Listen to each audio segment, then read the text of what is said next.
desigualdades estructurales. Ayer estuvimos participando de una marcha plena de jóvenes en contra o por el cambio climático, por la justicia ambiental, por la justicia social y por la defensa de la madre tierra.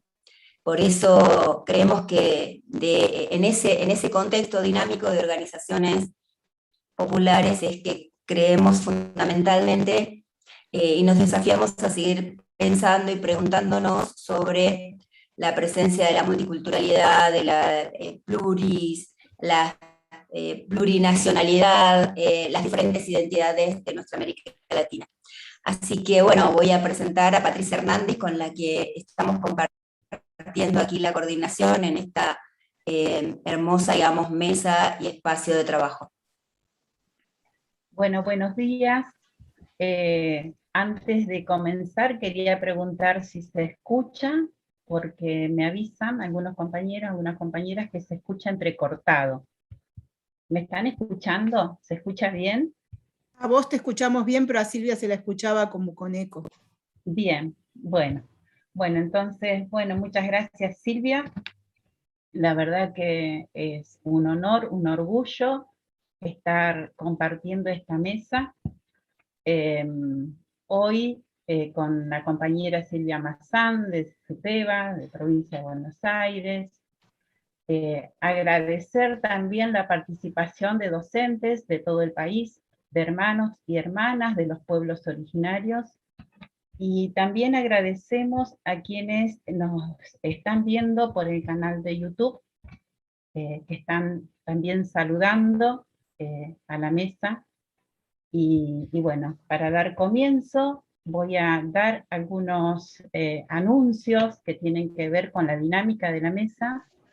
Los expositores van a tener 15-20 minutos cada uno para su exposición. El chat se habilitará 5 minutos antes de que finalicen las expositoras para habilitar alguna reflexión, preguntas, algo que nos quieran comentar o comunicar. Otra de las cosas que queríamos anunciar es que las certificaciones serán entregadas en forma impresa por cada sindicato de base de CETERA, en cada provincia respectivamente, y ahora en unos minutos vamos a compartir el link en donde se tienen que anotar para ello. Y también que el cierre será aproximadamente después de las 12, entre las 12 y 12:30. Bueno, con estos anuncios voy a contarles que desde CETERA celebramos este congreso en donde estamos haciendo un homenaje a Paulo Freire por los 100 años de su nacimiento, y con ello queremos resignificar su legado, el legado de su pensamiento en nuestras praxis, también convocar hoy más que nunca a la construcción de proyectos emancipadores para la educación y a repensar ese nuevo mundo de igualdad y justicia social con el que tanto soñamos. En este congreso, entendido como un espacio para el debate y la producción colectiva de conocimientos emancipadores, estamos participando educadores de todo el país, de todos los niveles y modalidades del sistema educativo, que luchamos y soñamos con otro mundo sustentable, justo, igualitario y solidario. Siguiendo el legado de Paulo Freire, que dice: toda educación es una construcción colectiva. Entre todos, simultáneamente, enseñantes y aprendientes, todos son portadores de algún saber y deben ser escuchados. Escuchando, en él aprendemos. Todos son portadores de alguna sabiduría. Entonces, lo primero es escuchar al mundo y al otro. Escuchando al mundo aprendemos. Leer antes el mundo, después leer las letras. De ahí nace el diálogo que posibilita la construcción colectiva del saber. Partir siempre de abajo, del nivel de conciencia y de las personas que por el diálogo crecen juntos. La educación no cambia el mundo, sí cambia a las personas que van a cambiar el mundo. Educar es un acto de amor, y si no hay amor, no hay saber que humanice las relaciones humanas. Con esto voy a habilitar la palabra a quienes hoy nos van a acompañar en esta mesa de interculturalidad, educación y pueblos originarios. Nos acompaña Teresa Artieda, directora del doctorado en educación de la Facultad de Humanidades de la Universidad Nacional del Nordeste, profesora titular de Historia de la Educación Argentina, integrante de la Comisión Asesora del Programa Pueblos Indígenas de la UNI. También está hoy con nosotros Sofía Tister, doctora en Educación, profesora de la Universidad de Buenos Aires y de la Universidad Nacional de La Plata, investigadora del INSE, de la Facultad de Filosofía y Letras, UBA, coordinadora de la Red Estrado Argentina. Bienvenidas, Sofía y Teresa, y le damos la palabra.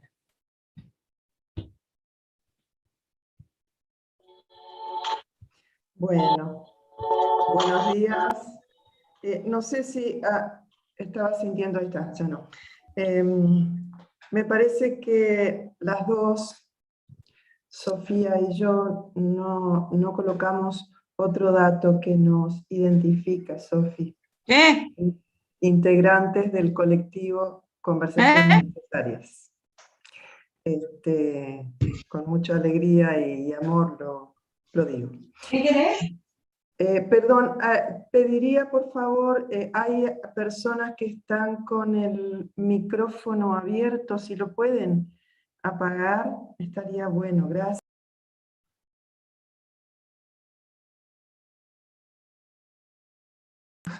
Pero me enmudecieron a mí también. Bueno, agradecer a Sonia, a Leso y a Miguel Dualde, que fueron los primeros, el primero y la primera que nos invitaron. A agradecer a Patricia Hernández, tiempo que ya llevamos caminando en estos senderos de Cetera e interculturalidad. Agradecer a Silvia Almazán, agradecer a Cetera. Emocionada lo digo siempre. Agradecer al 73 y Huerta Grande.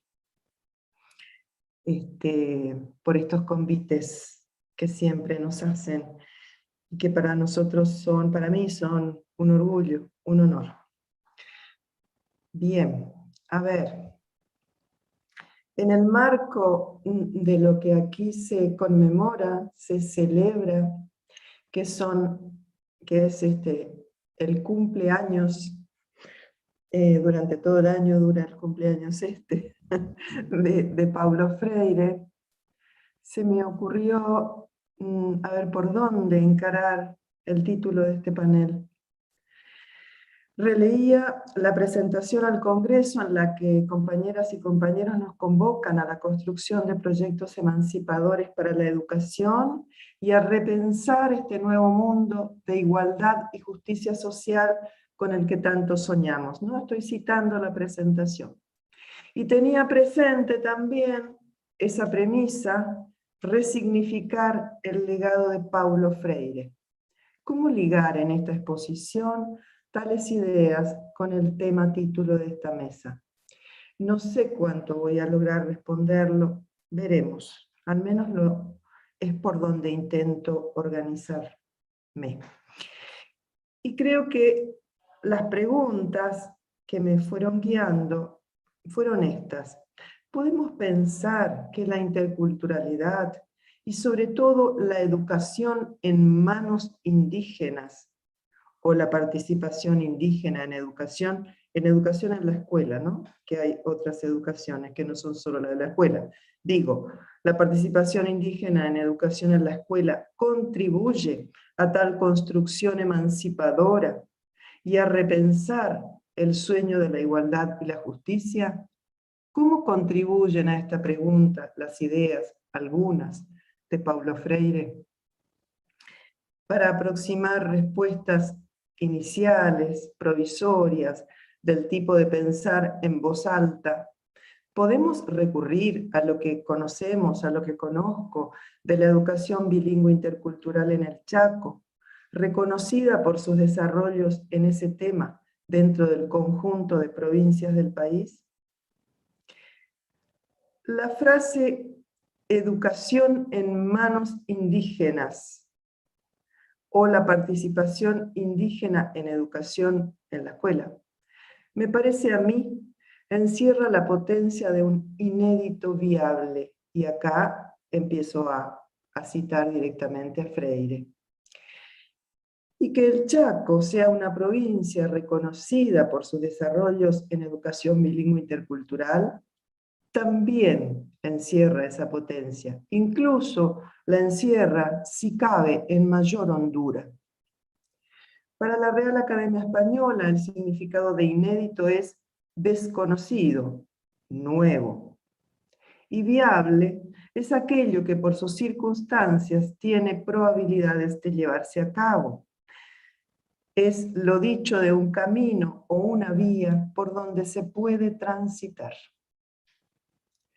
Respecto de esto último que decía, inédito viable, pensado para el Chaco, da más hondura, digo que, perdón, los micrófonos, digo que la barbarie, esa que vivía hasta no hace mucho en sus madrigueras, y era una amenaza para las vidas y las haciendas nuestras, tómenlo irónicamente, esa barbarie que para Sarmiento era ineducable y para quien su vida no era digna de ser vivida, no era vida, esa participa hoy en el sistema escolar, no solo asistiendo a una educación bancaria, que la hay, sino procurando su modificación.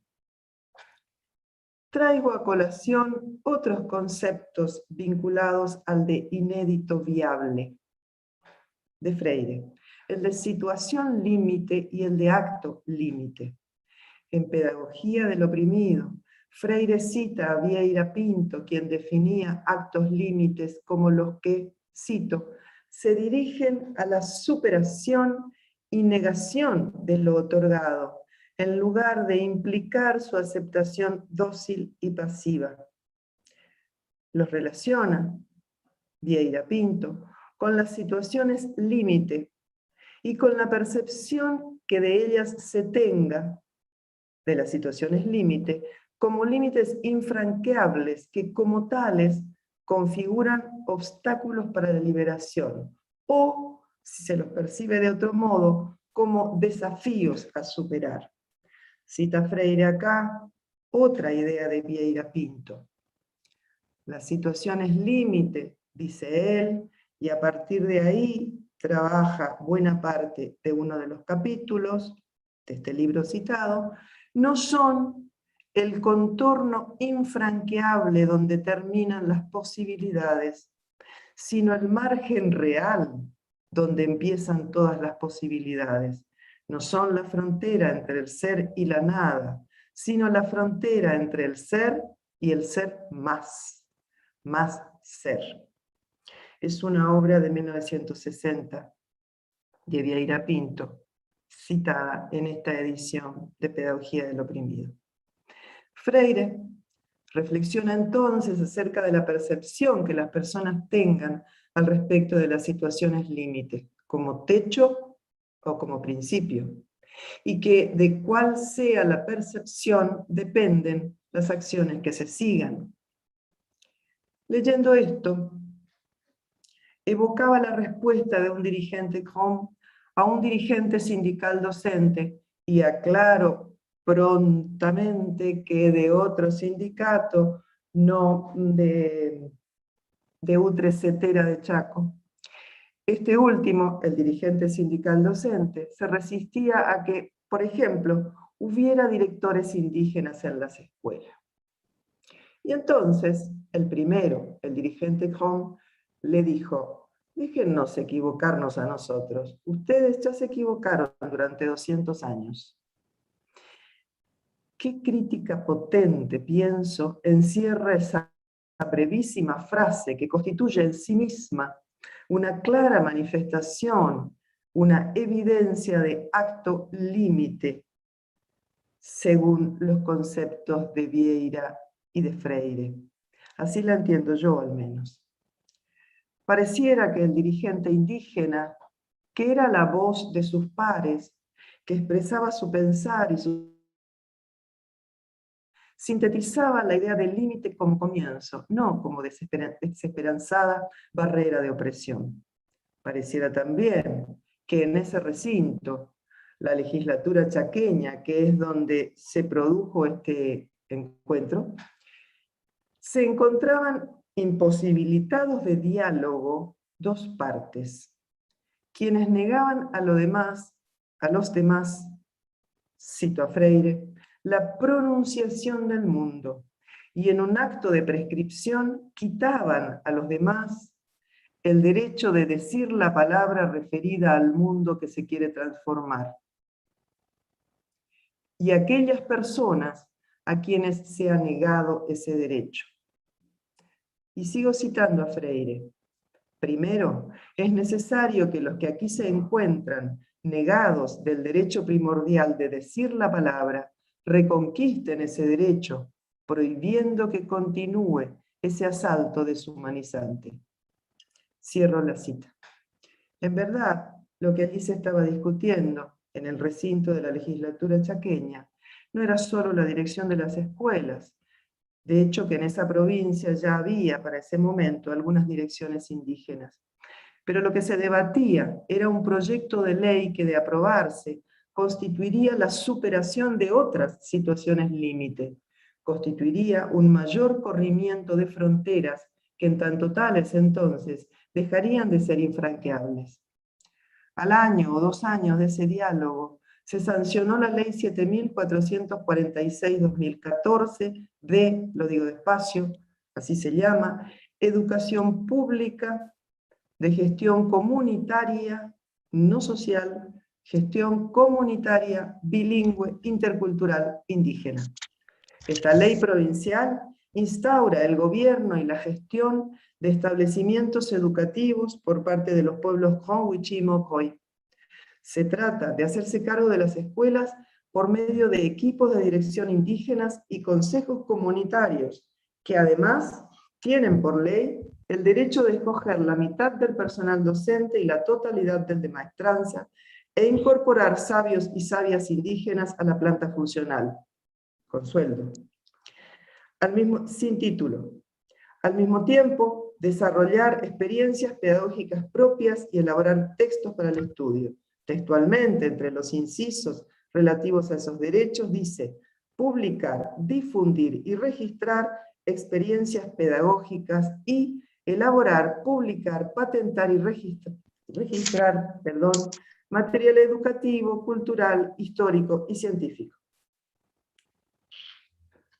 Cierro cita de la ley. Estos enunciados hablan de conquistar en la escuela el derecho primordial a decir la propia palabra. Hablan de la afirmación rotunda de hablar por sí mismos, de su historia, de su cosmogonía, de sus expresiones artísticas. En el Chaco, en otras provincias también, se están produciendo y editando libros de autoría indígena. En nuestra provincia esto emerge sobre todo a medida que avanza el presente siglo. Tenemos varios ejemplos al respecto, y las y los indígenas son convocados y convocadas para decir su palabra en distintas situaciones y de distintos modos. No quiero dar la impresión de una provincia donde la interculturalidad es un hecho transversal e indubitable. Sí, de que son claras las evidencias de que quienes negadas y negados del derecho primordial de decir la palabra ejercen acciones políticas en contra de que, dice Freire, continúe ese asalto deshumanizante. Leía recién que otro de los enunciados de la ley mencionada establece el derecho de, repito, publicar, difundir y registrar experiencias pedagógicas. Se dice aquí entonces, a mi modo de ver, de poner en valor sus modos de educar y de ser educadas y educados. Enunciados estos que encierran la promesa de epistemes otras. Del currículum hablan, ¿no? Ya nos dieron bellísimas presentaciones ayer Alicia de Alba y Adriana Puigros. Del currículum hablan. Por ende, hablan de condiciones imprescindibles para que puedan desarrollarse otros modos de educar, pensar, comprender, actuar y sentir entre todas nosotras, todos nosotros, todes nosotres. Son modos interculturales, de eso hablan, eso enuncian, eso anuncian, en lugar de monoculturales, de diálogo en lugar de monólogo. Una de las mayores manifestaciones de diálogo freireano, es a mi modo de ver el diálogo intercultural. Y para la escuela, el currículum intercultural resultante. Me parece esta una idea a seguir trabajando, a seguir pensando, la del currículum intercultural como resultante del diálogo intercultural, como manifestación por excelencia del diálogo según la mirada freireana. El asunto es que el diálogo, condición existencial en una pedagogía emancipadora, dice Freire, nos plantea preguntas como estas. Freire nos plantea preguntas como estas y lo cito. ¿Cómo puedo dialogar si alieno la ignorancia? Esto es, si la veo siempre en el otro, nunca en mí.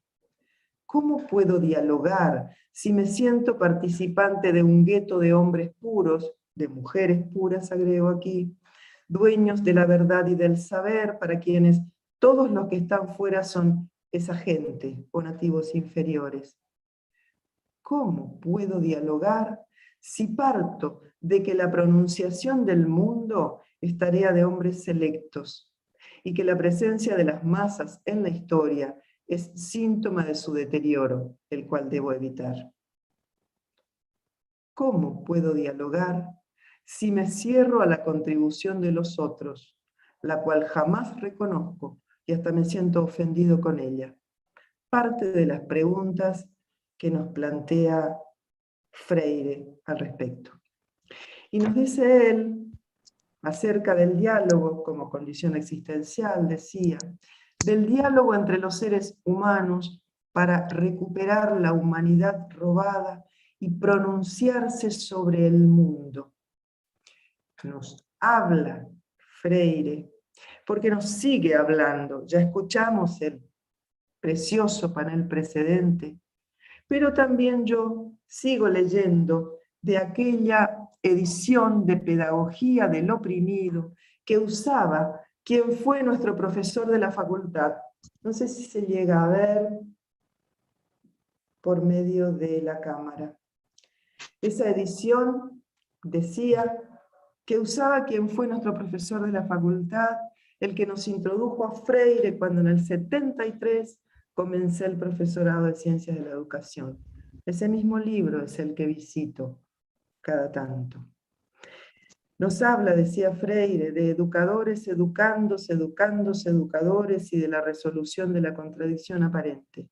Y pienso inevitablemente en las indígenas educándonos, en maestras y maestras que yo tengo invalorables, profundos. Eso, maestras, maestros.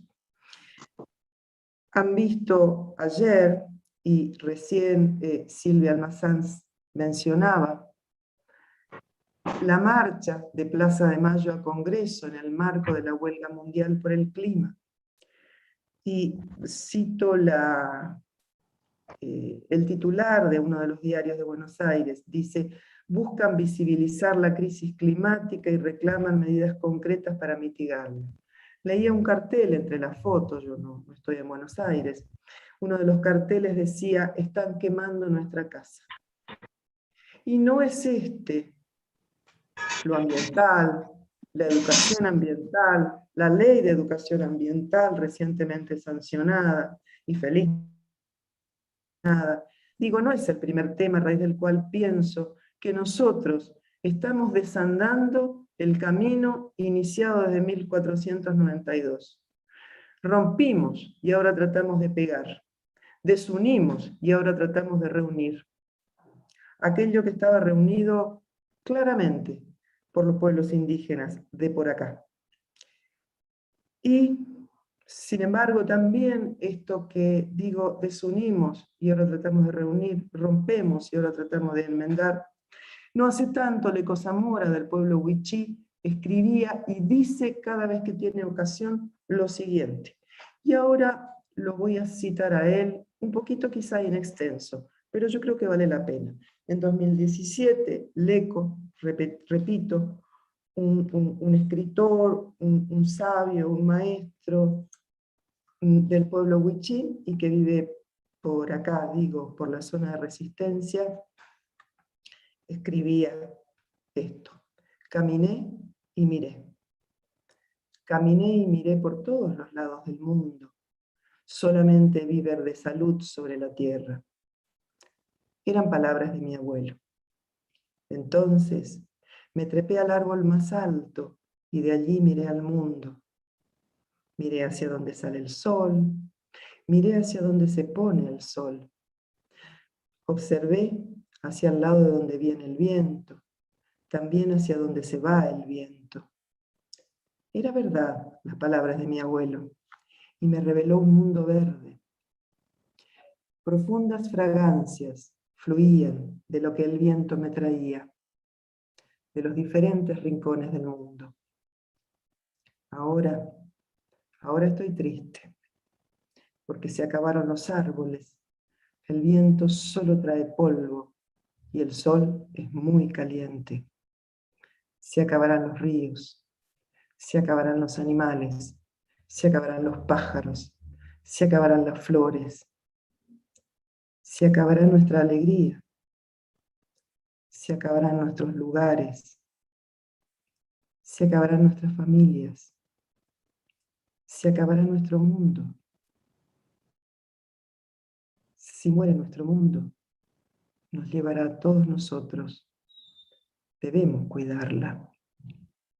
Cuidarla, dice, no dice cuidarlo, y no es un error de quien maneja más el wichí que el castellano, no, sino que le da un sentido de amor, le da un sentido de protección, más vinculado, dice, a lo femenino, a la mujer, porque la tierra, el mundo, para ellos, es mujer. Lo escribió en 2017. Vuelvo a las preguntas con las que comencé y agrego antes esta otra enseñanza de Freire. El proceso de humanización o de liberación desafía en forma dialécticamente antagónica a oprimidos y opresores. Así, en tanto es para los oprimidos su inédito viable que necesitan concretar, se constituye para los segundos, opresores, en situación límite que es necesario evitar. Al principio de la exposición, me preguntaba, ¿podemos pensar que la interculturalidad y sobre todo la educación en manos indígenas contribuye a tal construcción emancipadora y a repensar el sueño de la igualdad y la justicia? Me preguntaba cómo contribuyen a esta pregunta algunas de las tantísimas ideas de Paulo Freire. Y decía que para aproximar respuestas provisorias podemos recurrir a lo que conocemos de la educación bilingüe intercultural en el Chaco. Agrego ahora, podemos pensar a los indígenas, las indígenas, como educadoras, educadores, transformando ese vínculo estereotipado, fijo de hace tanto tiempo, de que ellos solo pueden ser educandos. Vale aquí también, y sobre todo aquí, la reversión de educandos, educadores que Freire nos muestra. ¿Qué nos enseñan ellas, ellos? Para mí, y con todas las complejidades, matices, en fin, que esta respuesta encierra, lo que yo pienso es que nos enseñan que el diálogo es, nos enseñan con Freire, una exigencia existencial. Nos enseñan también que los inéditos son viables y que son imprescindibles, que son vitales. Que la educación, nos enseñan, por si no estábamos enterados, enteradas, enterades, es de naturaleza eminentemente política. Y nos enseñan que por la escuela pública vale la pena seguir peleando. Nos lo dicen aquellas y aquellos a quienes se les ha negado históricamente de distintas formas el derecho a la educación de por acá. El derecho a pronunciarse, a ser educadores educandos. Claro y firme lo dicen, empecinadamente lo dicen, a ver si los escuchamos bien. A ver si escuchamos que, con Leco, si muere nuestro mundo, nos llevará a todos nosotros. Debemos cuidarla. A ver si podemos escuchar en una actitud de humildad y de amor, que este amigo Wichí no está hablando de ellos y de ellas, sí lo hace, pero está hablando de todos, todas, todes, porque Wichí quiere decir gente. Eso no más, no menos, es lo que quiere decir. Bueno, esto es lo que personalmente tenía para compartir. Gracias. Gracias, compañeras, compañeros, compañeres, por la invitación. Gracias, Teresa. Muchas gracias. Bueno.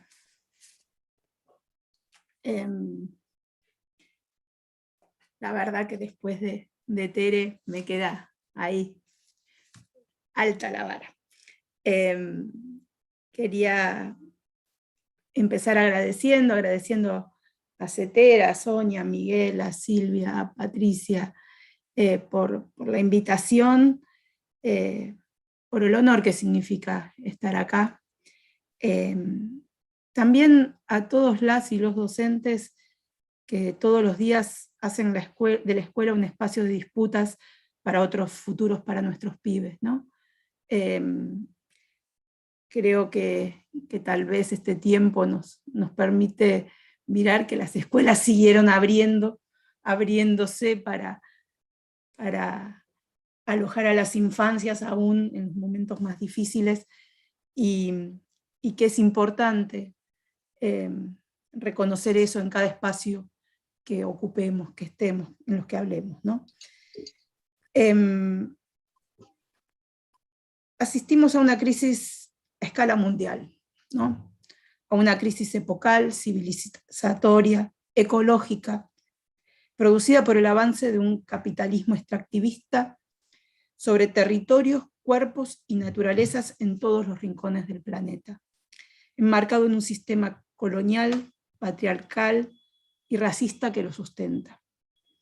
En América Latina, las dispares posibilidades de acceso, apropiación, distribución y gestión de los bienes comunes impulsadas por los procesos de acumulación capitalista han dado como resultado una compleja geografía de desigualdades sociales, económicas y culturales que se retroalimentan y agravan con riesgos ambientales y sanitarios. Esto de lo que en la presentación de Tere hablaba Leco. De alguna manera me parecía importante empezar por acá, diciendo no podemos discutir la educación intercultural sin discutir qué está pasando en este tiempo con el norte que van asumiendo las políticas, no solo a nivel planetario, sino a nivel regional. También, tanto en ámbitos rurales como en los urbanos, el sistema extractivista pone en riesgo espacios y formas de vida, y atenta contra la continuidad de la diversidad de modos de producción y reproducción locales, presentes e históricos. Cuando Leco mira y no ve verde, lo que hay no es solamente falta de verde, sino también la imposibilidad de sostener algunas formas y con saberes que Esto no solo me querías se... avisar. Ajá. A ver, André. Podés leer, sí, el material de la clase, pero no realizar la actividad. Entonces está todo La el escuela día. sigue apareciendo aquí. Sí. Qué bueno. Y acá se ¿Podrás mutear, Andrea? ¿Y cómo yo podía hacer ahora que yo me voy? Andrea, estás con el micrófono y te escuchamos Ahí está. todos. Decía que de alguna manera me parece que lo que desaparece con el verde no es solo el verde, no es solo el oxígeno, sino es la posibilidad de transmisión de saberes que solo se enseñan si el niño o la niña puede reconocer los pájaros, reconocer las plantas, reconocer ciertas cosas. En ese sentido, la pandemia por COVID-19 y la interrupción prolongada de la presencialidad de los niños en la escuela dejó entrever también cómo las tendencias privatizadoras y mercantilizadoras de la educación profundizan e intensifican su avance a través de propuestas en plataformas que se presentan como respuesta a un amplio abanico de problemas que desde perspectivas conservadoras y neoliberales se construyen como agenda. Diagnósticos de baja calidad educativa, de inadecuada formación docente, de contenidos, de contenidos obsoletos, de alguna manera parecen ser solubles a través de plataformas virtuales y afectan al conjunto del sistema educativo. Cabe advertir que en ese escenario se profundizan las tendencias a la homogenización. Cuadernillos idénticos para todas las regiones del país,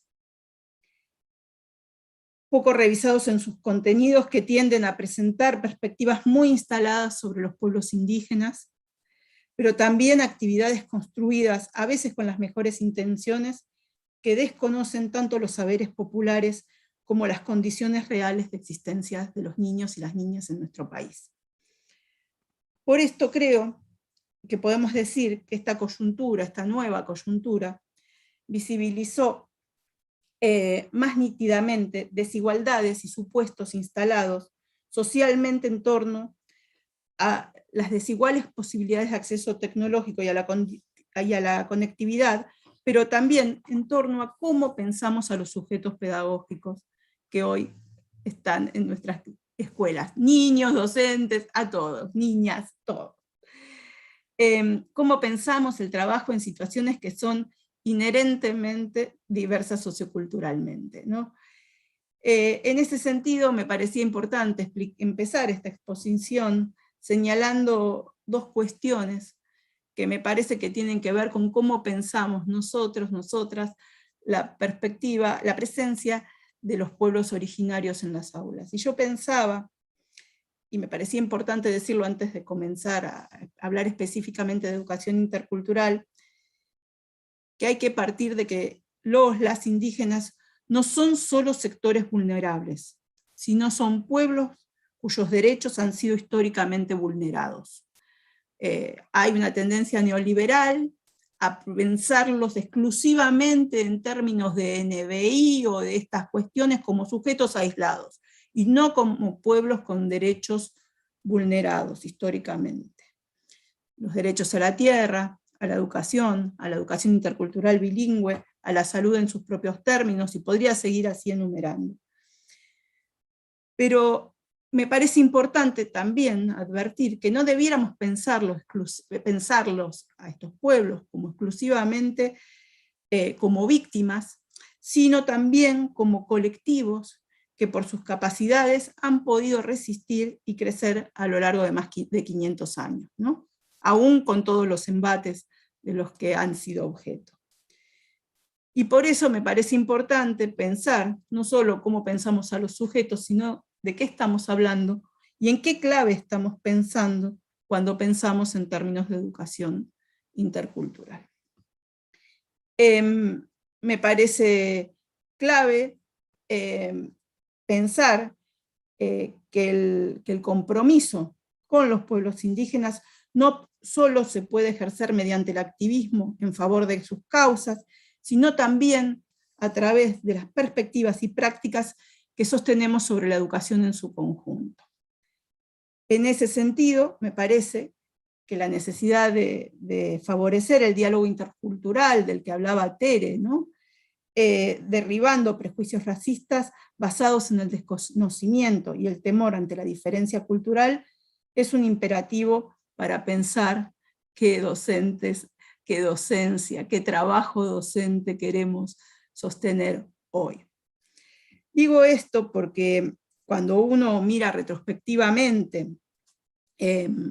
cómo se ha ido instalando y cuáles han sido los debates en torno a la educación intercultural en nuestro país, no solo en nuestro país, pero en nuestro país, aparece una discusión sobre educación intercultural para quiénes, ¿no?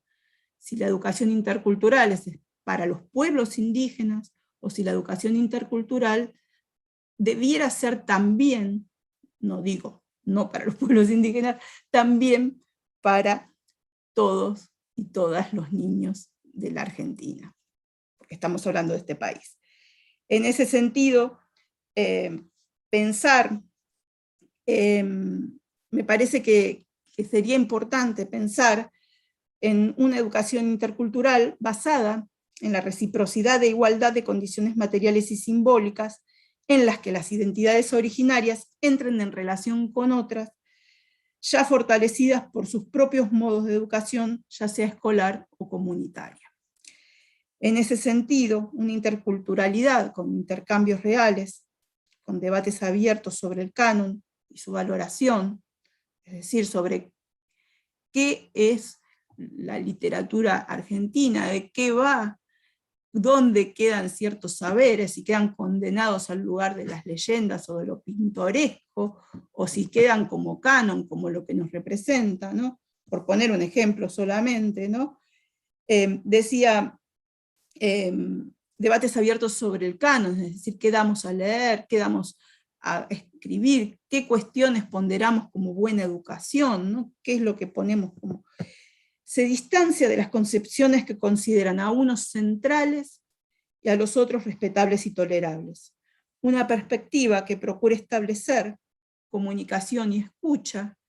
Hace un rato Walter Cohen nos hablaba en términos freirianos de la escucha, de la capacidad de poner la escucha como por delante de la palabra, ¿no? Construir saberes múltiples, aunque no siempre equiparables, reconsiderar los usos del tiempo y del espacio en la arquitectura, el currículum, los horarios, el calendario, etc. De modo que la interculturalidad no se reduzca a los contenidos de la otra cultura, sino al cotejo y a la selección, al diálogo entre diferentes puntos de vista y sobre todo a la coexistencia entre los mismos, o confrontación entre los mismos. Es decir, pensar una escuela en clave intercultural me parece que nos desafía a tratar de pensar las formas en las que agrupamos a los niños, las formas en las que pensamos la temporalidad escolar, qué vínculos, qué diálogos se establece, pero no solo en los lugares en donde hay comunidades indígenas. Digo, aquí veía los cuadraditos y veía que había alguien de Pilar. Tuve una de las conversaciones más hermosas sobre organización escolar, acá nomás, vivo acá en Cava, acá nomás 35 kilómetros de mi casa, sobre la organización de los agrupamientos de los niños y las niñas en la localidad de Derqui. Una cantidad y una discusión sobre la arquitectura escolar. Cómo imaginar edificios escolares que tengan que ver con las idiosincrasias y las formas de organización social y cultural de las comunidades. Digo, hay mucho acumulado en América Latina, no tanto en Argentina. Chaco ahí se destaca, me parece, Tere. En ese sentido, me decía, los horarios. El calendario. Hay discusiones en distintos lugares del mundo sobre cuáles son las formas de no interrumpir la transmisión de saberes entre adultos y niños en comunidades indígenas, que suponen una profunda flexibilización del calendario escolar. En este sentido, decía, me parece importante que abramos estas discusiones. En nuestro país, en general, el rumbo de las discusiones en términos normativos ha llevado varios avances en las últimas décadas, ¿no? Digo, me parece que eso es indiscutible. Sin embargo, más allá de los avances en el plano normativo, la negación de la condición pluricultural predominante en las sociedades latinoamericanas constituye una herencia que afecta la posibilidad de construir sociedades más justas e incluyentes, ¿no? En este sentido, me parece que tenemos que mirar la producción de subalternizaciones en el marco de lo que se ha llamado comúnmente colonialidad del poder, y nos remite a los procesos latinoamericanos en los que sistemáticamente se ha negado la existencia del sujeto actor de la historia local, ¿no? Y de alguna forma eso ha implicado subalternizar sus modos de producción, tanto el medio ambiente como el acervo cognitivo, como el epistemológico, ¿no? Y yo creo que con esto estamos discutiendo todo el tiempo, ¿no? Esta historia, enraizada en los procesos normativos e institucionales de los estados, se constituye en la arena en la que se despliega un debate en torno a las políticas culturales y educativas de la región, que creo que hay que seguir dando. Es un terreno, no obstante, en el que al mismo tiempo en que se reproducen desigualdades, también se crean nuevas condiciones para la transformación social, ¿no? Y en ese sentido, a mí me parecía que, por lo menos, había tres cuestiones que uno tenía que poner en la discusión. La primera es interculturalidad para quiénes, lo decía antes, ¿no? Si para los pueblos indígenas, interculturalidad para la asimilación, para la tolerancia o para el reconocimiento pleno. Me parece que ese es un eje de discusión en el que hay que seguir insistiendo. Otro eje de discusión es la centralidad de la lengua en la educación intercultural. Me parece que ese es un plano en el que hay que discutir y discutir mucho. Y el siguiente eje, que creo que también hay que abrir, es si la cuestión de la educación intercultural es exclusivamente un problema rural. Muchas de las políticas han estado pensadas exclusivamente para los tramos de obligatoriedad y para la ruralidad. Creo que tenemos que dar discusiones. Ojalá que el próximo censo nos brinde mejor información sobre los pueblos indígenas en la Argentina, pero lo que sabemos de los relevamientos vigentes es que el grueso de la población indígena vive en condiciones urbanas y no siempre en agrupamientos comunitarios. Entonces, reconocer políticas de educación intercultural que restrinjan a la ruralidad del problema le pone un coto a lo que estamos haciendo muy importante. Creo que esa discusión hay que darla y prontamente. No digo que no se esté dando, pero digo todavía no está ganada, ni mucho menos, ¿no? Esos procesos de visibilización que se lograron para ciertas formas de agrupamiento no se logran en las condiciones urbanas, o se logran mucho más dificultosamente.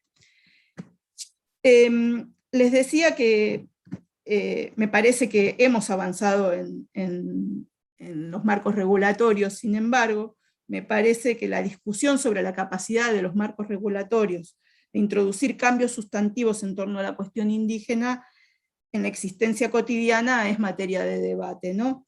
Yo ahí pensaba que recuperaba un aporte de Zizek. Él plantea que la promoción y la celebración de las diferencias dan cierto poder a quienes antes eran denostados por sus diferencias, pero también traigo a la mesa a Claudia Briones cuando advierte que dice sobre todo los reconocimientos constitucionales de los 90 son contundentes, las trayectorias previas de State y Nation Building se siguen haciendo sentir En consecuencia, dice ella, los comportamientos prevalentes en la sociedad política y civil argentina siguen respondiendo a una concepción neoindigenista que se basa en concepciones descalificadoras, soterradas y, en el mejor de los casos, promueve estilos limitados y paternalistas de consulta y participación indígena. Ella escribe esto hace 20 años, yo creo que hoy algunas de esas cosas se han revisado, pero creo que todavía nos quedan muchas marcas de estas cuestiones por revisar. En ese sentido, me parece importante señalar que tenemos que trabajar o priorizar pensar la interculturalidad como relación, como mucho más que relación entre población originaria y no originaria, pensarla en clave interseccional, pensarla en clave de otras aperturas. Ya cierro. También pensaba que necesitamos que trabajar la cuestión de la lengua en la complejidad que la lengua tiene hoy para los pueblos indígenas. Digo, tenemos situaciones muy diversas, situaciones de pueblos que están perdiendo el uso de la lengua y necesitan una importante presencia de la lengua en los espacios educativos, pero también tenemos situaciones en las que los niños no hablan la otra lengua y tenemos una heterogeneidad muy grande allí. Creo que la discusión sobre la centralidad de la lengua es una discusión que tenemos que dar. Cuando las poblaciones son indígenas y cuando no, me parece que tenemos que tener una perspectiva un poco más amplia para pensar espacios que no necesariamente son las escuelas, sino gestionados por los propios pueblos para este tipo de cuestiones. Por otro lado, y digo cerrando para que no se nos acabe el tiempo sin haber podido intercambiar, yo marcaba una serie de desafíos que nos quedan para adelante. Pensaba que hay que seguir trabajando en desplazar las miradas y las prácticas que piensan a las diferencias culturales como déficits o obstáculos. Todavía tenemos mucho que discutir ahí. Pensaba que tenemos que disputar políticas públicas que alojen la diferencia cultural como valor. Aquí, desde ayer se viene hablando de un currículum en clave intercultural. Darle contenido a eso es bastante complejo. Yo digo, quienes hemos estado en espacios de educación intercultural en gestión, sabemos la dificultad que tiene poner en igualdad de dignidad y derechos, saberes y valores distintos de los hegemónicos, y la cantidad de trabajo, de construcción de conocimientos sobre cómo tornarlos masivos que requieren. Pensaba que también que construir una educación intercultural para todos y todas, que no se organice desplazando la posición del otro, sino desplazando la propia posición como una clave estratégica. Construir prácticas pedagógicas que permitan poner a disposición otros mundos, partiendo del valor de los distintos saberes populares. Ese valor es para todos y todas, no solo para los sujetos construidos como otros desde posiciones jerárquicas. Construir una pedagogía de la pregunta, que no castre, como decía hoy Walter recuperando a Paulo Freire, la curiosidad, que no silencie las perspectivas culturales. Tratar de habilitar nuevos lenguajes que parten del reconocimiento y la valorización de las formas de saber y sostener crianzas en los sectores populares. Pensaba que necesitamos pensar la interculturalidad en perspectiva interseccional, cruzándola con cuestiones de género, de generaciones, y donde no perdamos de vista qué es diferencia cultural y qué es desigualdad. Con esto dejo porque me parece que es más importante que interactuemos que yo siga hablando. Les mando un abrazo grande y gracias.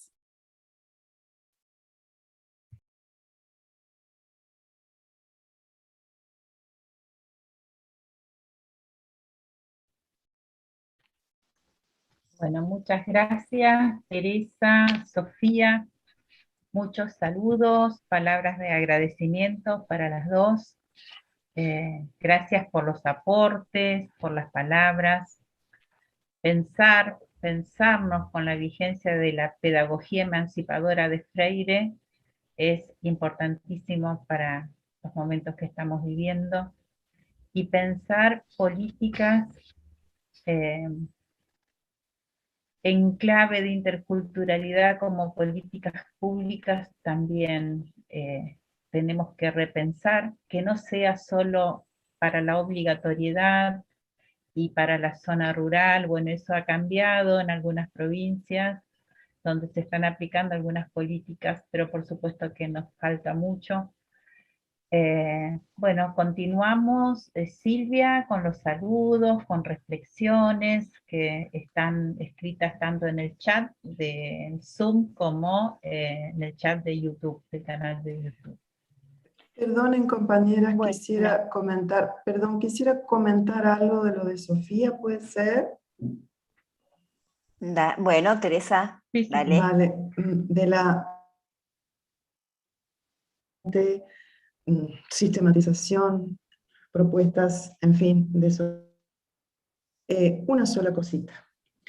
Vos planteabas, Sofi, la necesidad de revisar el énfasis en lo rural como lo intercultural y los pueblos indígenas anclados en lo rural, y todos los datos que hoy nos muestran claramente que no es precisamente en zona rural donde están buena parte de los pueblos indígenas, ¿no? Y que tampoco es que necesariamente viven en comunidad, sino que están en zona urbana, en periferia urbana, en fin. ¿Qué quería agregar yo, además de ratificar lo que plantea Sofi? Que si bien se avanzó mucho, si bien las políticas educativas van tomando registro de esto, pero que todavía falta mucho, falta discutir esta cuestión, y si bien la Ley Nacional de Educación, que toma casi todos los niveles, menos el de educación superior, se ocupan de la educación bilingüe intercultural, la Ley de Educación Superior no menciona lo intercultural bilingüe. Lo asocio a esto con lo que planteaba respecto de lo rural y lo urbano, y es una evidencia muy fuerte en términos de política educativa de esta asociación, por un lado, entre el hecho de que se imagina lo indígena en lo rural exclusivamente, y es también un dato muy fuerte respecto de el grado de constitucionalidad que pueda llegar a tener la LES actual, dado que la Constitución Nacional reconoce todos los derechos de los pueblos indígenas. Sin embargo, la LES no recoge esto. Me parece muy importante ponerlo a esto en la discusión, ¿no? Y en la advertencia. Vale. Y agrego, Perdón. Tere, por lo que decía Patri, que es muy desigual de provincia a provincia, pero que hay muchas provincias con muy poco desarrollo en las zonas urbanas.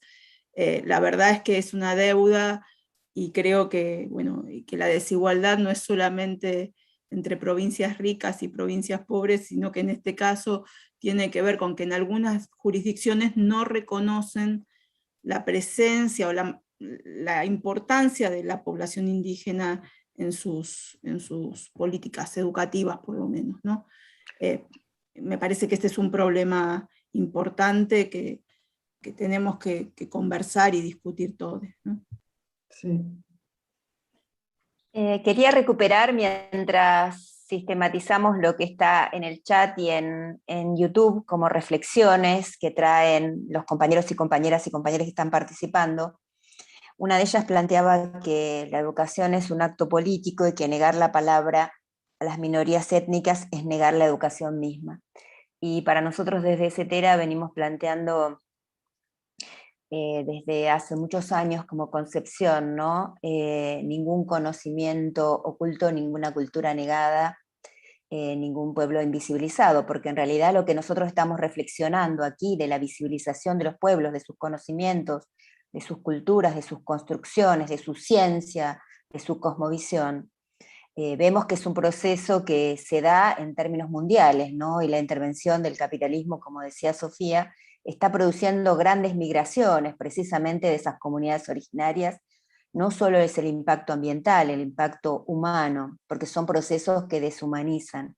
Entonces, la educación intercultural va a requerir y requiere, como bien decía Patricia, de políticas públicas, de mayor inversión, de formación docente, de repensar y analizar los diseños curriculares, pero más que nada de construir la visibilidad de la presencia de los pueblos. Y yo quiero relacionarlo con un dato desde Provincia de Buenos Aires, en el censo del 2010, donde se logró introducir la pregunta de si te identificás con alguna de las comunidades originarias.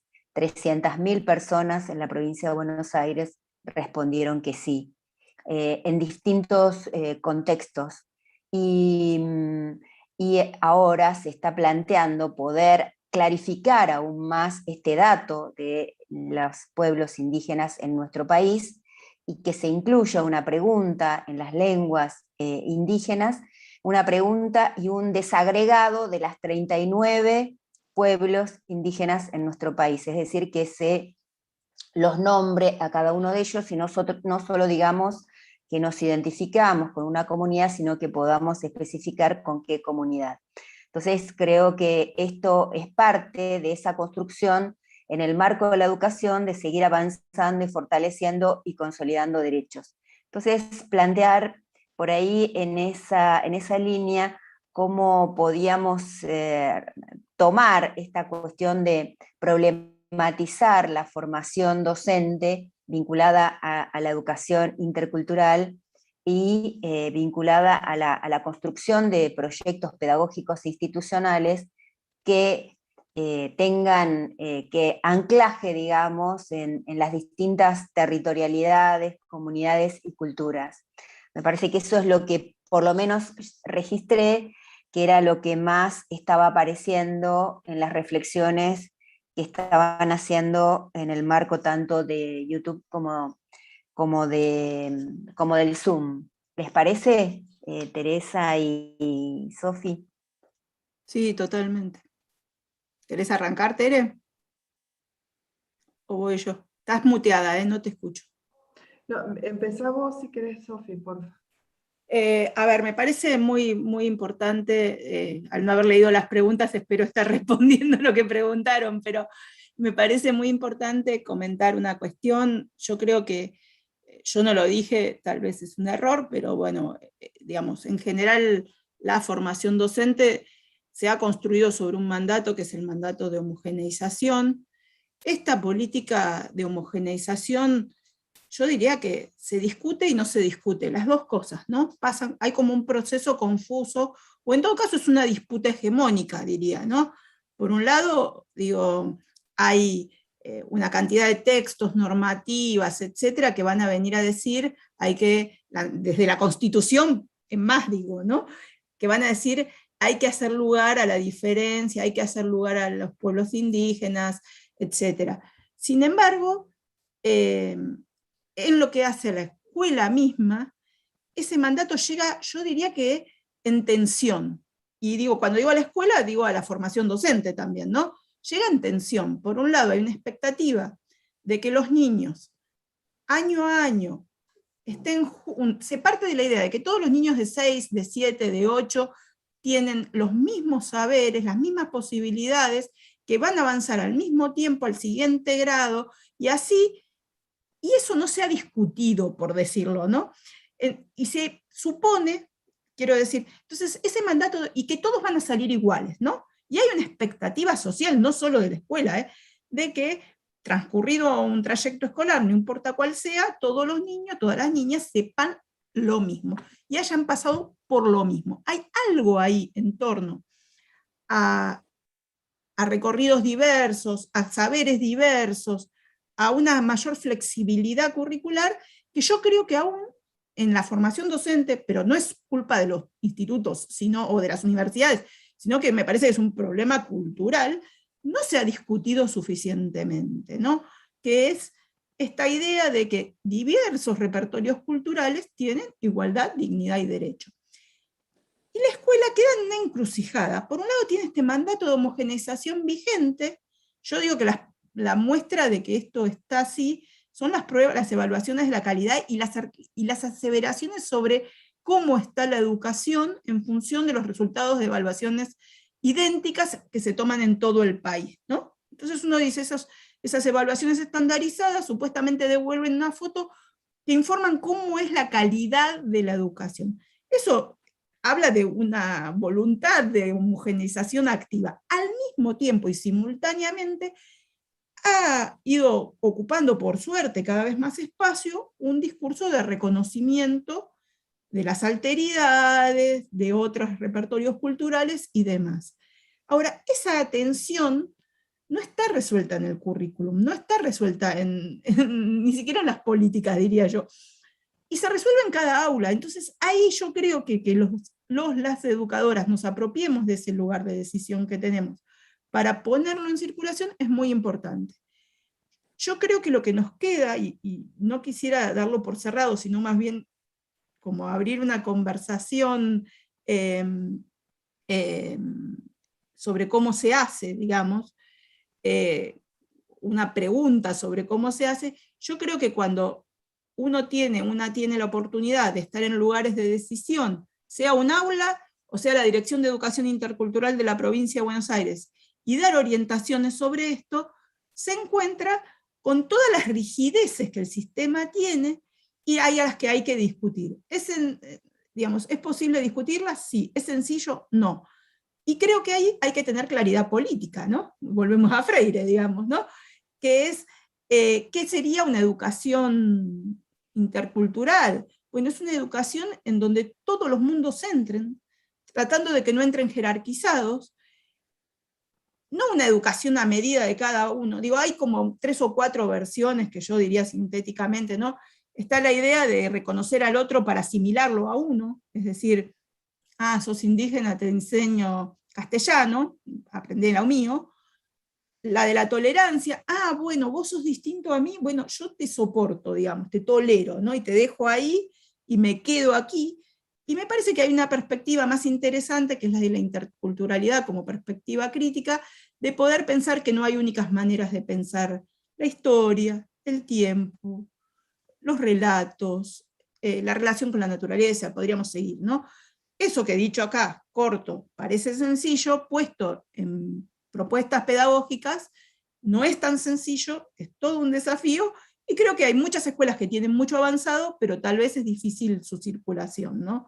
Yo no creo que sea algo que esté por empezar a inventar, tampoco digo que sea lo mayoritario, pero creo que sí nos debemos, tal vez muchos círculos de educadores, para ir conversando sobre cómo lo estamos haciendo, qué estamos haciendo, y cómo podríamos pensarlo.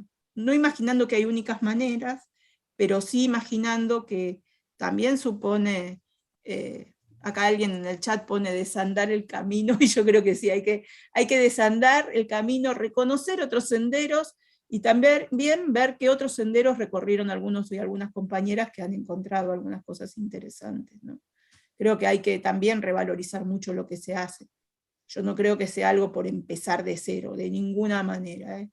Eso creo. Y también los institutos de formación docente. Creo que hay mucha búsqueda en algo que no es sencillo, ¿no? No sé, Tere. Sí, por un lado me quedó, no, totalmente todo lo que has dicho lo suscribo, todo, incluido que no estamos empezando de cero, no, para nada. Y me parece bien interesante esta idea tuya de pensarlo como círculos de educadores, es decir, encuentros que organizar concretamente, quizás aprovechando la potencia de CETERA, ¿no? Esto se me ocurre en este instante, más allá de seguir demandando a las políticas educativas, pero digo, en el caso de CETERA, aprovechar su potencia en términos de su extensión en todo el país y su capacidad de movilización y organización de la docencia de todos los niveles, pensar quizá encuentros específicos para poder identificar, trabajar, socializar qué es lo que se viene haciendo. Me parece que por ahí estaría bueno, insisto, remarco, sin dejar de presionar para que esto sea parte de las políticas y las iniciativas del Estado, ¿no? Pienso también que en relación con esto y en relación con, con formación docente y con educación bilingüe intercultural en general, sea en relación con formación docente y no, nosotros en Argentina estamos frente a un desarrollo desigual y combinado. Es eso, ¿no? Me parece que entonces esto de el Chaco tiene más avances que, sí, efectivamente.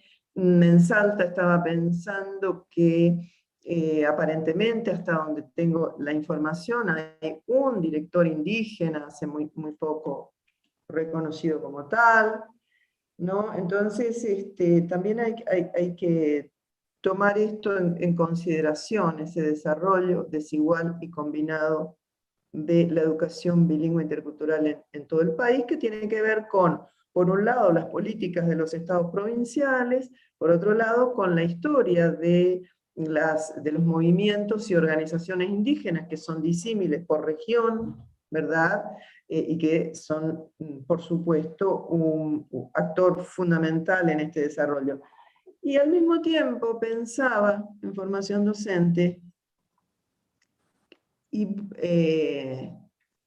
los docentes indígenas interviniendo acá. Digo, a ver, si nosotros no tenemos una ley de educación superior, ¿verdad?, que reconozca en un articulado específico la interculturalidad, la educación bilingüe intercultural, no se está alentando desde la normativa una política de formación de docentes indígenas. No hay posibilidad de generar procesos de interculturalidad y de formación docente vinculados con la interculturalidad sin la presencia de los sujetos, las sujetas pertinentes, ¿no? Si no, seguimos hablando, nosotras, nosotros, nosotres, por ellos. Me parece fundamental destrabar esta cuestión, destrabarlo a nivel de normativa, y destrabar, y que esa normativa y esas políticas focalizadas en la formación de indígenas como docentes para los otros niveles del sistema, además del inicial y del medio, que tampoco hay, digo, pero bueno, que destrabar esta cuestión que nos permita o que habilite a que el Estado genere proyectos, procesos, becas, subsidios, en fin, que alienten materialmente la formación de indígenas como docentes. Me parece que esto es algo fundamental a pensar, ¿no? Esta es una de las cuestiones que pensaba mientras te escuchaba, Sofía. Hay algunas intervenciones en el chat del Zoom. Teresa, si las alcanzaste a leer, si no las, Teresa, Sofía, si no las leemos, si tus respuestas fueron referidas a esas expresiones, o es necesario leerlas. Acá alguien dice que, bueno, hablan del inglés, ¿no? Y alguien habla de las lenguas europeas. Yo creo que la colonialidad, no estamos ajenos a la colonialidad, digamos, ¿no? O sea, el campo pedagógico no está ajeno, creo que son discusiones. Creo que es interesante poder dar estos debates. Yo no sé, a veces me pongo optimista y digo, para mí en los últimos años hubo, junto con la percepción de la crisis ambiental, junto con una serie de debates sobre procesos específicos, me parece que hay mayor recepción a algunas discusiones o espacios en donde se dice, mira, esto que vos venías diciendo, puede ser, ¿no? Creo que hay algo de eso. Entonces yo creo que hay algo de insistir en la discusión cuando, digo, aparece como única lengua el inglés. Nada, me quedé pensando en un artículo que leí ayer sobre la enseñanza del quichua en Ecuador. Digo, también tenemos muchos problemas en cómo se hace bien, por decirlo de alguna manera, incluir las lenguas indígenas en la escuela. Nada, me pareció muy interesante poder pensar qué discusiones tenemos sobre cómo nos vinculamos con los alfabetos, cómo nos vinculamos con la escrituración que supone la inclusión escolar de las lenguas indígenas, de qué las despojamos cuando las escolarizamos, de qué no, la preeminencia de lo oral. Creo que tenemos que dar un montón de discusiones que también nos permitan poder salir a la discusión con los grupos hegemónicos en mejor condición. Quiero decir eso. Me quedé pensando en eso de, bueno, cómo salimos bien parados, bien paradas a la discusión con estas cosas.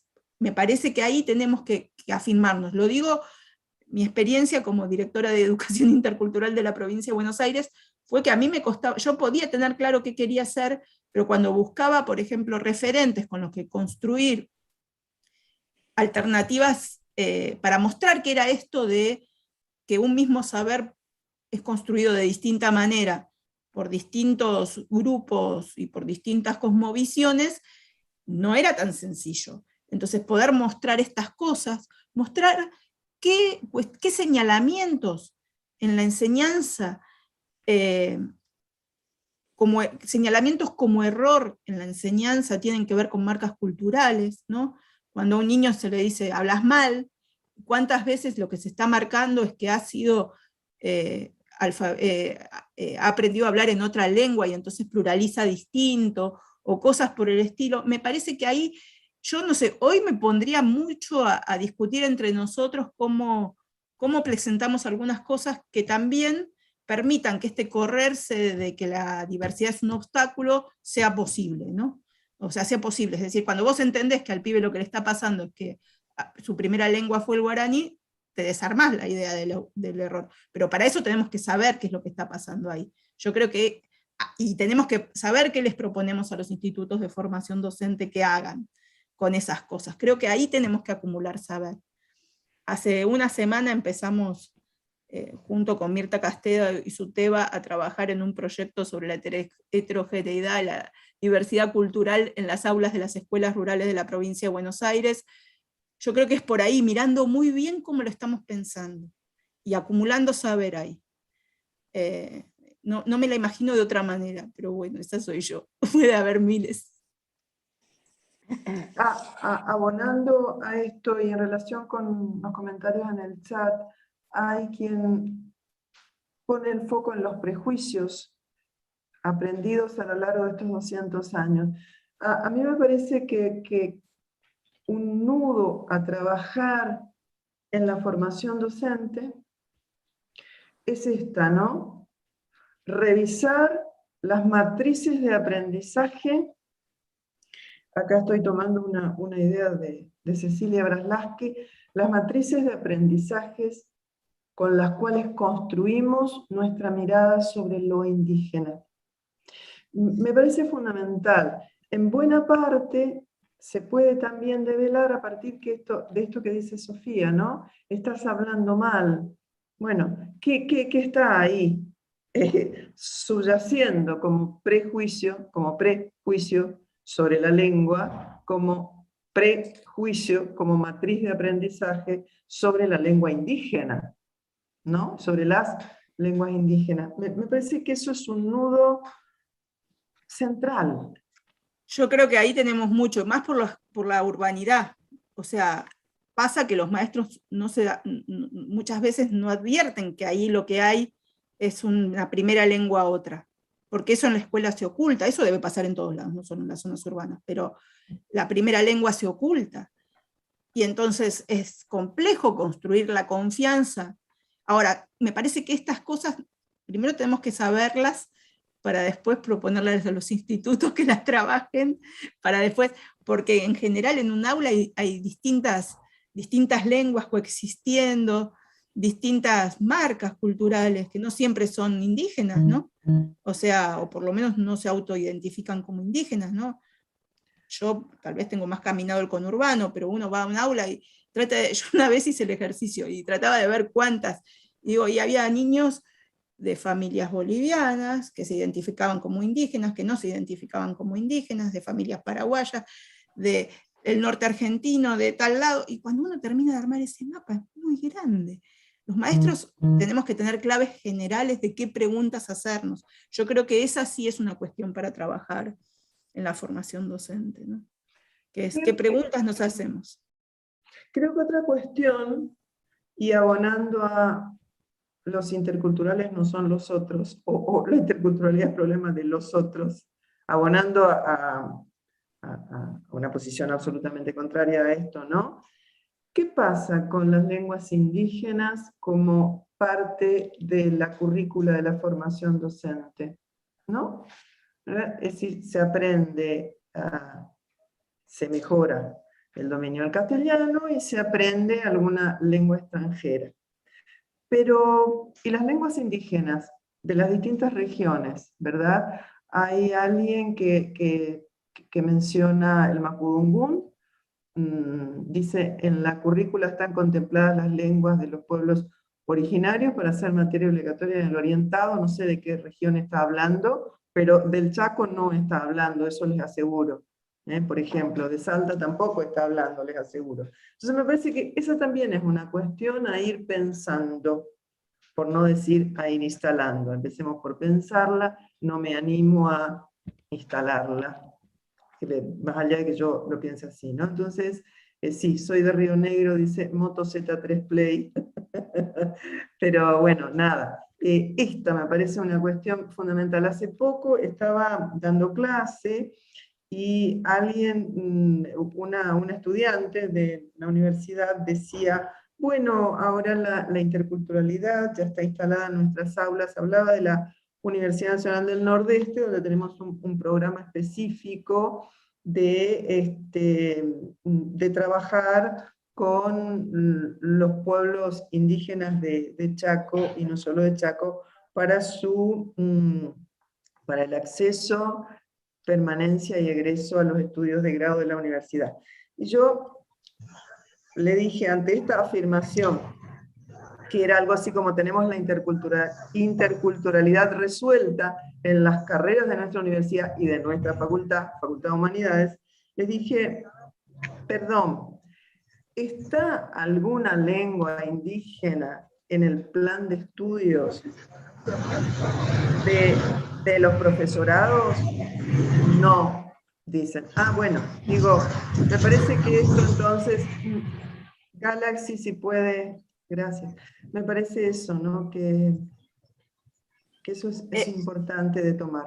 Acá en el chat también dicen, dice, lo mismo pasa con la lengua de señas, dice alguien, que no veo ahora quién, y alguien dice, en nuestro lenguaje están integradas muchas palabras de nuestros pueblos originarios, podríamos empezar por ahí. Me parecen dos reflexiones muy pertinentes. Primero, yo hablaba de interseccionalidad, es un concepto que viene del feminismo, pero que tenemos que tomar. No hay, o sea, hay jerarquizaciones que se acumulan, es decir, todo lo que no sea lo normal es construido como subalterno. Eso es lo que hay que desarmar.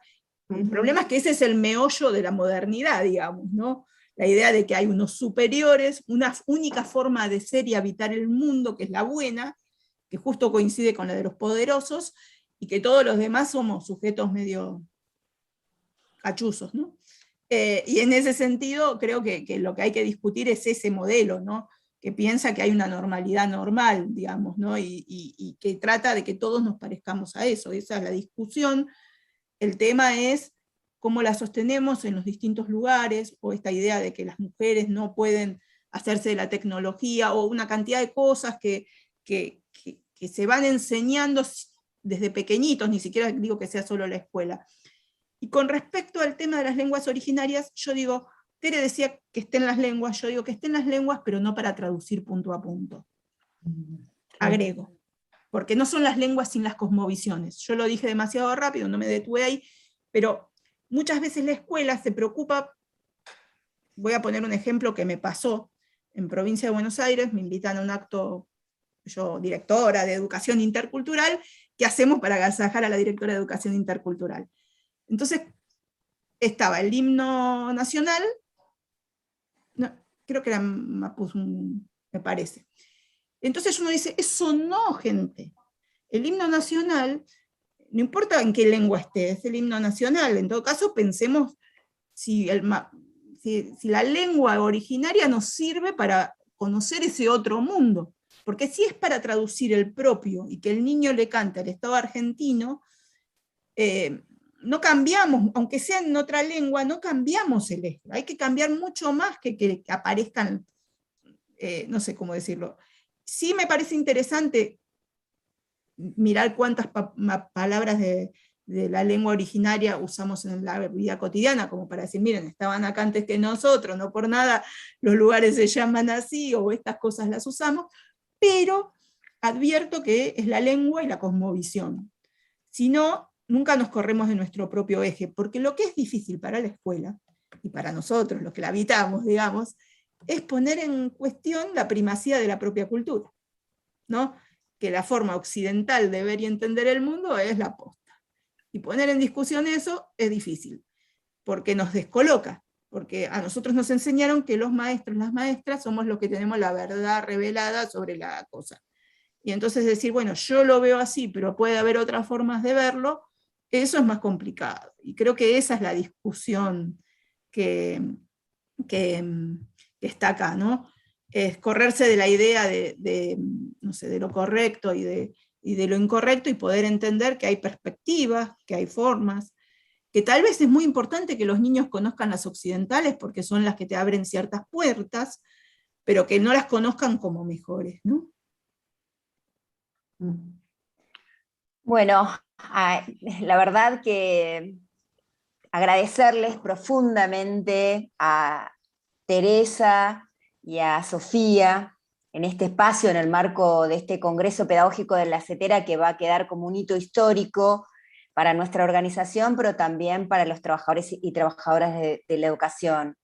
Nos vamos como con muchas preguntas, muchos desafíos de lecturas de la realidad, pero de otras lecturas que nos ayuden a entender este momento histórico. Nos vamos con muchas reflexiones, con muchas iniciativas e inquietudes. Creo que también con la construcción de una agenda en el marco de la CETERA, de una agenda que tenemos que abordar, que relaciona la educación, la interculturalidad, y los sujetos, las sujetas, como traían tanto Teresa como Sofi, en el sentido de pueblos originarios, afrodescendientes, comunidades migrantes, esta cuestión de la identidad latinoamericana, desmonumentalizar o desacralizar la historia, ¿no? La historia oficial en ese sentido también, siguiendo a don Osvaldo Bayer, cada vez que nos nucleamos para reflexionar, está como muy presente en algunas de sus luchas. Dar visibilidad a la presencia de los pueblos y las comunidades en este tiempo histórico, a sus luchas, a sus conocimientos, a sus saberes, para pensar y construir ese mundo más justo y más solidario, ¿no? Tenemos que pensar la matriz política fundante del sistema educativo, las direccionalidades políticas.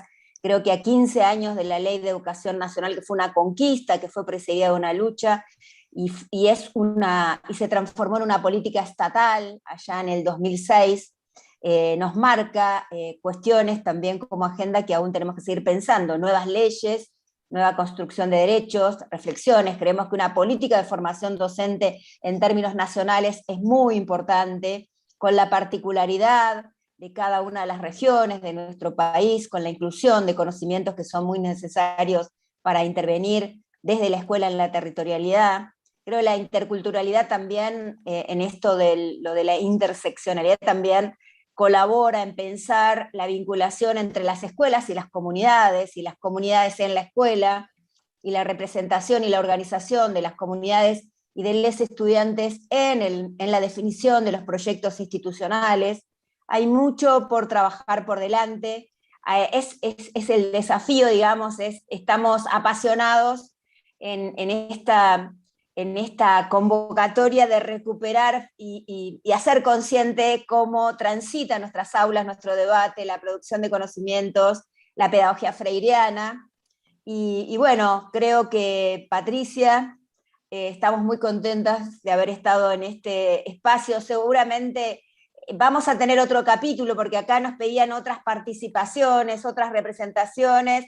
Bien, vamos a tener otro capítulo donde trabajemos educación intercultural, pueblos originarios. Me parece que estamos como retomando fuertemente, vuelvo a decir, una agenda que está pendiente, con los protagonismos que tenemos que convocar para, entre todos, reflexionar y analizar y avanzar hacia la escuela o la educación pública que queremos. Patricia.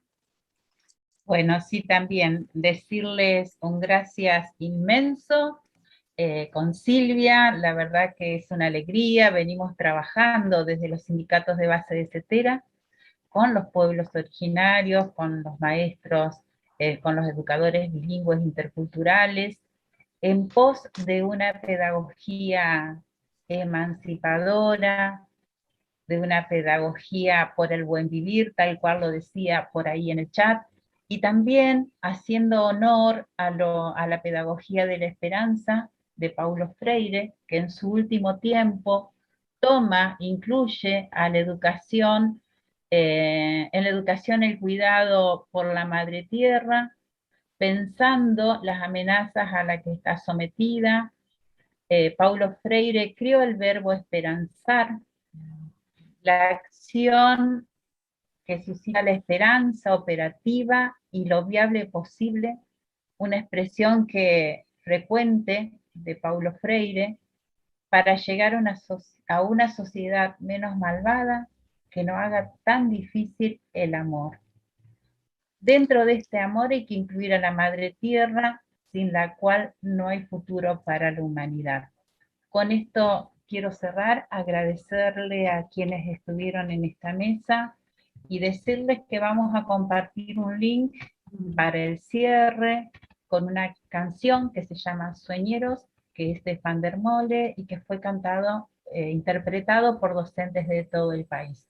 Así que muchísimas gracias, Sofía, Teresa, y a todos quienes participaron, ya sea por el Zoom o por YouTube, y que estuvimos presentes hoy un día sábado, recordando a Freire y pensando y añorando esta pedagogía de la esperanza. ¿Sí? Así que gracias. Ahí lo comparto.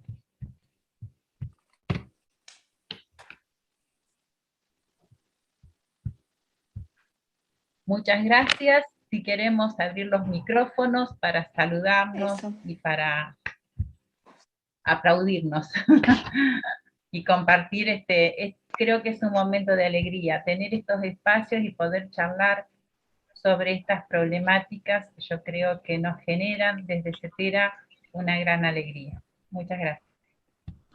Hermoso. Muchas gracias a ustedes por la invitación. Gracias, compañeras. Sí, Gracias. Gracias por abrir esta mesa.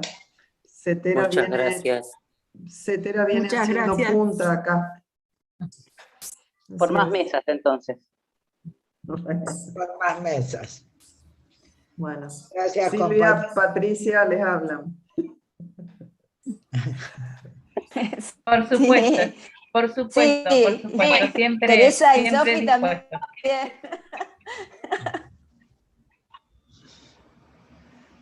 Gracias.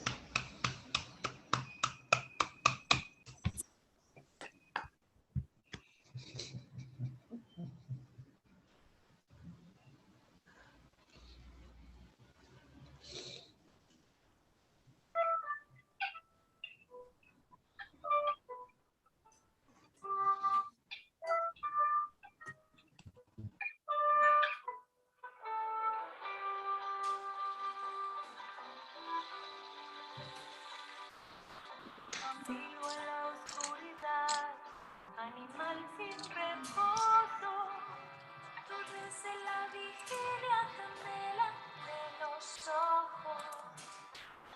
No sé qué puede ser si una curva del tiempo un hueco en el corazón atento.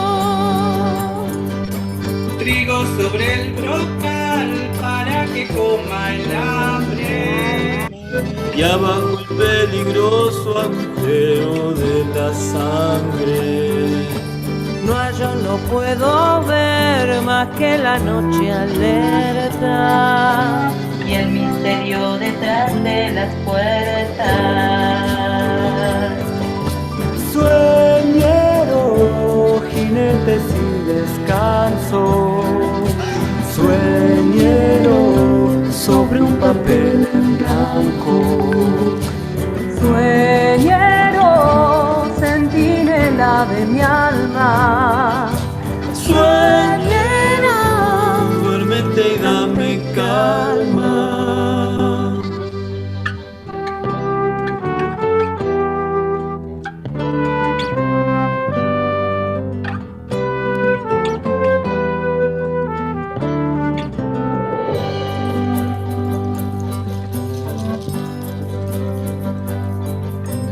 Llevo cada mitad como dos ríos gemelos.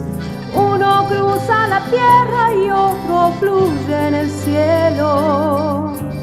El de la oscuridad no conoce el olvido. Desvelado en seguir lo perdido. Hay este toro azul, fatigado y sediento, de correr tras la nada como la luz y el viento. Ardo sin preguntar, igual que lo hace el fuego. Tal vez hallé cantando el sosiego. Sueñero, enigma de un penitente. Sueñero, andando entre los durmientes. Sueñero, espina de las estrellas. Sueñero, olvídate de ella. Sueñero, jinete sin descanso.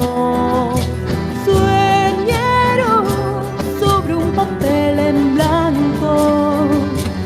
Sueñero, centinela de mi alma. Sueñero, duérmete y dame calma.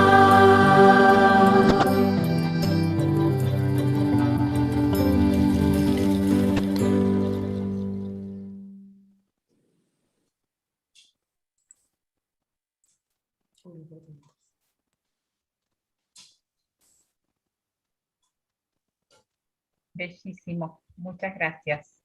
Nos estamos viendo. Chao. Gracias.